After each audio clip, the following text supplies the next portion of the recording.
तुर्क सदर रजब Tayyip Erdogan ने 21 नवंबर को तुर्की में एक बड़े एटमी पावर प्लांट का आगाज कर दिया है। ये इफ्तिताह एक शानदार और यादगार इफ्तिताह था।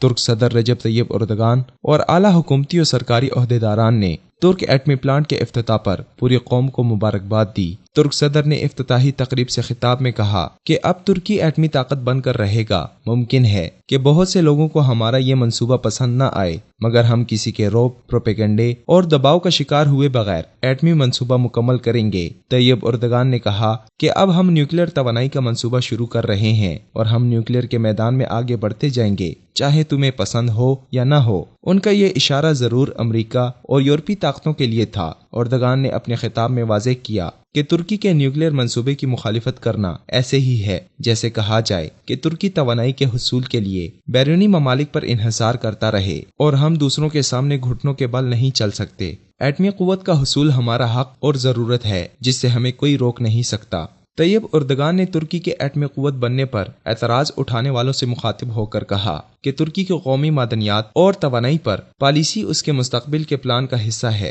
एर्दोगान ने एटमी प्लांट पर काम करने के हवाले से बताया कि तुर्की इस वक्त न्यूक्लियर पावर स्टेशन के 3 मंसूबों पर काम कर रहा है, जिसमें से एक आक्यो का मंसूबा शुमाली सूबा मुर्सीन में 2018 से शुरू हो जाएगा और 2023 तक काम करना शुरू कर देगा। इस वक्त दुनिया में पाकिस्तान वाहिद इस्लामी एटमी पावर है और पाकिस्तान के एटम बम को आलम इस्लाम एटमी बम की बजाय इस्लामी बम कहता है। इस वक्त पूरे आलम इस्लाम की नजरें पाकिस्तान, तुर्की और सऊदी अरब पर हैं। पाकिस्तान ने जिन हालात से गुजरकर जिस होशियारी और कुर्बानी से इंतहाई कलील वक्त में एटमी कुव्वत हासिल की, उसकी नजीर नहीं मिलती। पाकिस्तान चूंकि एक इस्लामी नजरियाती रियासत है, इसलिए दुनिया भर के मुसलमान और मुसलमान ममालिक पाकिस्तान को इस्लामी दुनिया का किला समझते हैं। ये अलग बात है कि कुछ अरसे से हमारी कमजोर पॉलिसियों ने आलम इस्लाम को मायूस जरूर किया है। अब एर्दोगान के होते हुए उभरता तुर्की उम्मत मुस्लिमा की उमंगों पर पूरा उतरता दिखाई देता है। तुर्की में खिलाफत उस्मानिया का सूरज गुरूब होने के बाद सेकुलरिज्म की स्याह रात ने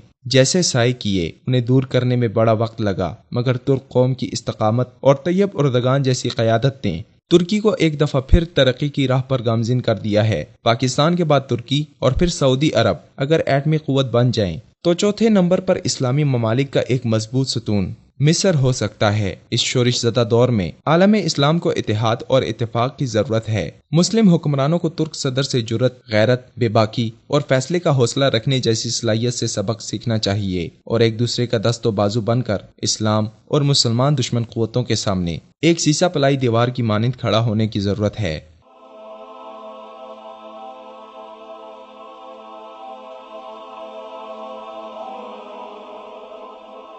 ईमान की किरण, हिदायत की शमा, विसाल उर्दू।